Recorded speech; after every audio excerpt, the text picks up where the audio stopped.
10 most annoying things about travelling on the tube. Number 10, that smell. The artificial smell. It's untrustworthy. You know, it smells like you imagine if you broke open Jimi Hendrix's guitar. You know, it would kind of smell a bit like that. 9. The 9th most annoying thing about the underground are those buskers. The buskers? The buskers. You don't like? Well, you only hear about 15 seconds of them. You pay them, you give them 50 pence if they're pretty girls, a pound if they're very pretty girls. And in other words, they're at a better rate than if you buy the new Kaiser Chiefs album per minute. Very annoying. Those adverts as you go up the escalator, and you get crook neck looking, looking at them all. And then you think, oh, that's interesting. Oh, it's gone. And it'll be up there in a minute. And that is very, very annoying. I mean, do they work? You know, the most annoying things about the tube, the escalators per se. Well, especially when they're not working. Oh, yeah. Lazy me. And that's the other thing. They say, you sometimes get a sign saying, escalator disabled or whatever, but they're just stairs now. Yeah. So, they're not escalators anymore. Okay, yeah, you can still use it. That's annoying. I have to say this, but the people who try to commit suicide using the underground, that is kind of annoying, really.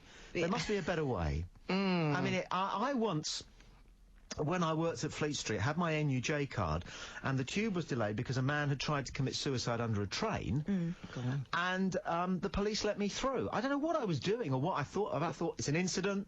I'm a journalist. Yeah. So I went to the edge, and the train was emptied now, and there were police and ambulance people. And I said, can I talk to him? I don't know why I asked. And they said, yes, you can. They said, but his leg's off. But you can talk to him, yes. So I crouched down, and I went, hello? And this voice came up. Hello? I said, are you the gentleman who, under the train? And I thought, I'll come back. I think I said something like, I'll come back to you. What do you say to a man who's lying under a train in pieces? Oh, I can't believe that. I know. And I feel for the train drivers as well. Yeah, so that's horrible. Yeah. That's more than annoying, but I'll call it annoying.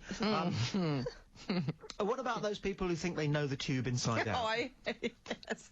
They know that it's Circle here, then District, then Piccadilly, then Northern. They know that the Metropolitan line is very unreliable. Yes. Number 4, the feeling that trains are arriving everywhere except the one you want. They're rushing in. You go rushing down the escalators because everybody else is running, and it's not yours. It's that one over there. It's just gone. So you get up, you look up, 17 minutes. Next train approaching, yeah. That's very annoying, those announcements. The feeling that everyone seems to be trying to avoid looking at you. You're sat there. And you're thinking, what, have I got something written on my forehead? No. Round your mouth or something. Second most annoying thing about the tube is that person who gets the free seat when you get to a station. Ah, yes. There's everybody sat, and there's 15, 20 people stood up, pushed in. Somebody gets up to go, and somebody's in there. Yeah. Okay. And if it's you, you feel guilty. Because you look up, and then there's a pregnant woman there. Or an old person. An 84-year-old woman from Jamaica there, you know? Yeah. But for me, the most annoying thing on the tube is that people seem to regard it as a 24-hour kebab restaurant where you can eat kebabs, not just at the normal time, which is 10:30 at night, but at 7:30 in the morning. Studenty types. Stinking the place out.